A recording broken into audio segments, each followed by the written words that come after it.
చింతకు రావా మణిహారి లక్ష్మీనారాయణ స్వామి మమ్ముల చేకును గిరిదారి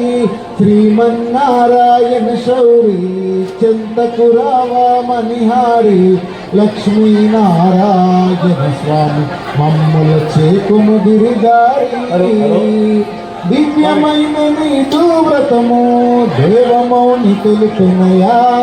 సావధానముగా మేము సలుపభూమి నామయ్యా దివ్యమైన నీదు వ్రతము దేవమౌని తెలుపునయా సావధానముగా మేము సలుపభూమి నామయ్య పచ్చని పందిరి వేసుకుని ఫల పుష్పాల ప్రసాదములతో పూజ చింతకు రావా మణిహారి లక్ష్మీనారాయణ స్వామి మమ్ముల చేతులు భూసురుండు వ్రతము సరిపి హోద చేసి శూద్రులకు పేదవారి భాష